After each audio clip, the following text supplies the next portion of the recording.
The Bears have decided the coach for now is staying, Matt Eberflus. He's going to return. They fired the OC. They fired the quarterback coach. Chicago does not do offense well. Historically, they can be pretty good defensively, and the Bears' defense did play well down the stretch. I'd move on from both, but if I have to keep one, probably be the coach because coaches don't have salary caps, right? So what does it mean for Justin Fields? Well, it doesn't mean anything necessarily. Doesn't mean Eberflus loves him. It means Eberflus was given a choice. You're fired or clean out your offensive staff. My guess, he gets one more year, but it'll be with Caleb Williams. With almost any other NFL franchise, I could, with a high degree of certainty, predict what's going to happen over the next few months, but I can't with the Chicago Bears. They butcher offense. They butcher quarterbacks. They can't get anything right. Caleb Williams, think about it in the simplest terms. If Caleb Williams is not better than Justin Fields at all, and he is, but if he's not, in fact, if Caleb Williams in his first 38 starts goes 10-28 like Justin Fields, misses 11 games due to injuries like Justin Fields, finishes last place like Justin Fields, if he's not one iota better, you still obviously draft him to restart the salary clock. It's a no-brainer for everybody in the world not called the Chicago Bears. And Caleb Williams, according to every scout I know, is a much better prospect, a much, much better thrower of the football. With USC's middling talent, they led the nation the last 2 years in offense. They don't have Ohio State's offensive talent. They don't have Washington's or Oregon's. They have one good receiver last 2 years, Jordan Addison. He left this year. They still led the nation in offense with Caleb Williams.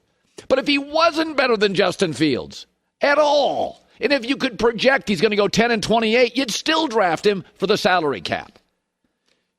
Again, this is really easy for the next several months. Draft Caleb Williams, right? Trade Justin Fields, get a second-round pick, and then try to move down with a number 9 pick, though that's easier said than done. I'm not a big Eberflus fan. Wrong side of the ball, don't think he's great. But coaches don't have salary caps, right? So I can give him one more year. I start giving Justin Fields, who misses games, who doesn't win, one more year. Now I got to make another decision, and next year's quarterback class is not as good as this year's, where you could have 2 or 3 stars, Caleb Williams, Drake May, Jaden Daniels, who knows about Bo Nix, Michael Penix. So, listen, the Chicago Bears and offense go together like tuna fish and ice cream. Right? Like I like offense and I like the Bears, but I like tuna fish and I like ice cream. None go together. To really double down, triple down, quadruple down on this. 2 Bears offensive coordinators, 2 in the last 25 years, have lasted more than 2 years. John Shoup and Ron Turner. The next offensive coordinator, this is not a misprint, will be their 13th OC in 26 seasons. They just don't know offense. They're still honoring defensive greats from 85. So the Chicago Bears, of course, butchered Justin Fields' first team. Of course, they'll retain their defensive head coach. Of course, they're firing their offensive coordinator and quarterbacks coach. I would have moved off both. They're keeping one. Don't make a mistake and keep 2. Justin Fields has value. But and Caleb Williams, if they're even, and I don't think they are, you draft Caleb Williams just for the salary cap availabilities. So they're making moves. Chicago's always making moves. All right. So the Lakers last night beat Toronto 132-131. And, listen, we got conspiracy theories everywhere in the world now. Politics, sports, vaccines. It's just a loser's paradise. I got no interest with conspiracy theories. I know your favorite podcaster does them, and maybe your favorite New York quarterback does them. I'm not a conspiracy theory jockey. It's not my thing. I think mostly I follow science, I follow rules, I follow laws. I don't see. Now, that doesn't mean historically there haven't been a few that have hit. But, I can hit a full court shot in basketball once in my lifetime, too. But the Toronto coach, Darko Rajaković, is absolutely certain Something was fishy last night with the officiating. What happened tonight, this is completely BS. This is shame. Shame for the referees, shame for the league to allow this. 23 free throws for them, and we get 2 free throws in the fourth quarter. I understand respect for all stars and all of that, but we have star players on our team as well. How's possible that Scotty Barnes, who is all-star caliber player in this league, he goes every single time to the rim with force and trying to get to the rim without flopping and not trying to get foul calls. He gets 2 free throws for the whole game. How's that possible? How are you going to explain that to me? They had to win tonight? If that's the case, just let us know so we don't show up for the game. Oh, boy. I'm going to pick this apart. Now, there was a late game charge. Anthony Davis flopped. I didn't love that call. It negates a three-pointer by the Raptors. I didn't like that call, but it's the NBA. Flops still work. They're trying to outlaw them. They still work. I didn't love this call. Boo-hoo. I didn't love every call Michigan-Washington. I didn't love every call in the NFL last weekend. It's pro sports. But let's dismantle this silly argument. 10 of the 11 Laker free throws in the fourth quarter were in the last 30 seconds as the Raptors had to foul. The Lakers also lead the NBA in free throw differential this year and last year. Why don't they foul? Because Anthony Davis is the arguably NBA's best defensive player. He didn't foul out in New Orleans. He didn't foul out in Los Angeles. Anthony Davis is an unbelievable defender. I think he's the best in the NBA, and he is very disciplined. He doesn't foul. By the way, LeBron doesn't foul out. Either did MJ. Either did Kobe. The greats don't foul out. Right? LeBron, when he wants to play defense, occasionally, he doesn't commit a lot of fouls. So your 2 stars don't commit them. Also, Scotty Barnes doesn't draw fouls outside of the top 50. He's not a top 10 player in the NBA. He's a good player. He doesn't draw fouls. Also, what teams draw fouls? Teams that score closer to the rim. The Lakers do not shoot a lot of threes. They don't. Why? Because they don't have a lot of good three-point shooters. So Anthony Davis doesn't foul a lot, Lakers or Pelicans. He's fouled out 1 time in 6 years. LeBron doesn't foul a lot. Every metric, every data point, every reality is on the Lakers' side. Scotty Barnes doesn't draw a lot of fouls. I didn't like the off-ball charge. That was a bad call. Not bad. It was a go-either-way call. I didn't love it. I didn't love every call Michigan-Washington, Texas-Washington, Michigan-Bama. That's sports. Not everything's a conspiracy theory. The metrics tell you Scotty Barnes doesn't draw fouls. The Lakers don't foul.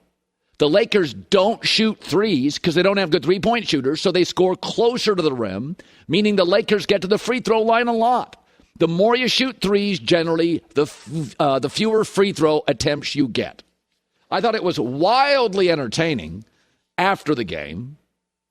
I mean, if he's going to get fined like through the roof and should, but this is what you get now. Well, the president said if you take the vaccine, you can't get COVID. That was a mistake by the president. He didn't know, like a lot of people didn't know. You can take the vaccine and you can get COVID.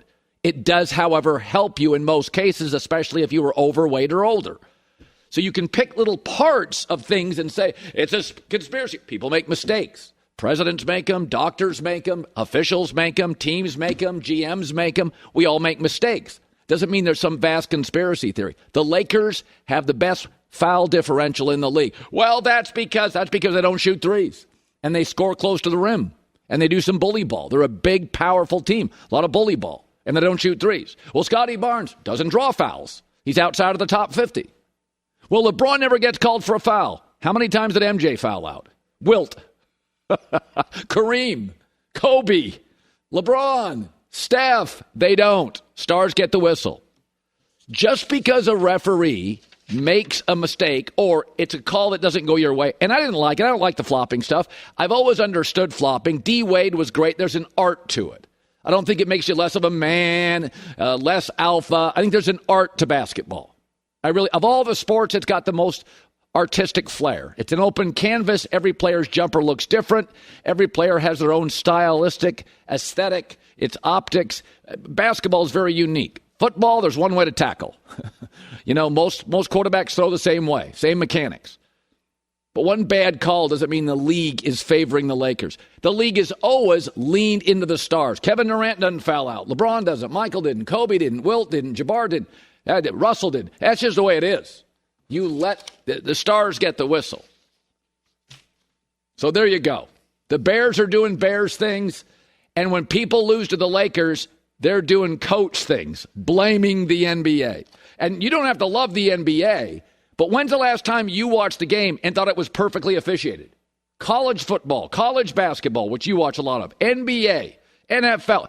Last game you watched that you thought was perfectly officiated. And 10 of the 11 free throws the Lakers had in the fourth were all in the last 30 seconds when the Raptors had to foul to get back into it. First of all, props to this guy, who I'm not familiar with the Raptors coach. I'm not familiar with him, but that was an epic rant. And Colin, 23 free throw attempts to 2. Listen, if it were 28-8 or 23-8, something a little closer. 23-2. You do get the Raptors. Bad. The Raptors are not good. Yeah. The Lakers are better. Well, ticky-tack so stuff. The Lakers have better players, and better players get a step on poorer players, and they draw more fouls. The good players usually beating the bad player. The bad player or average player has to foul. I told you this years ago. You guys will all laugh at this. I used to make $8 officiating all through college. That's right, intramurals, right? Yeah, I didn't have any money, and I took it totally seriously. I ended up refereeing in the championship game a couple years. I took it seriously. I needed $8. Parents were divorced. I needed $8. And so every night I'd go out, I wasn't doing homework, so I'd go out and do 3 or 4 games. Okay. And it was mostly the athletes on the campus, our football players, basketball players. A few of the football guys went to the NFL. Ed Simmons, left tackle. A few of our basketball players, were like CBA level good players. Oh. So it was a lot of athletes in intramurals, a lot, or at least good high school athletes. And I learned something in officiating. And I learned it after 1 or 2 games, and I took it very seriously, is that the better athletes get the calls because the better athletes always beats the lesser athlete off the dribble. So the and the better athlete can figure out the lesser athlete's moves, so he more often draws the foul. The better athletes put themselves in position over the course of a game to foul less. It's not just I found myself always giving the better athletes the call. And I would think, me and my theories, I'm like, I don't understand. Well, because the better athletes are always a step faster, a step quicker. The average athletes, the average players are a step slower, less twitchy, and they foul more. The great players have never fouled out in the NBA. I'm not going to argue with a former intramural referee over here. So listen, I'll let it slide. For the record, I love doing that. And I literally... I was. My first job when I was like 12 years old was refereeing soccer. My parents would drive me to games, and I would be the ref. I got yelled at sometimes. Yeah, I got yelled at all the time. I needed to get my Jordans when I was a kid. I needed to pay for them. So.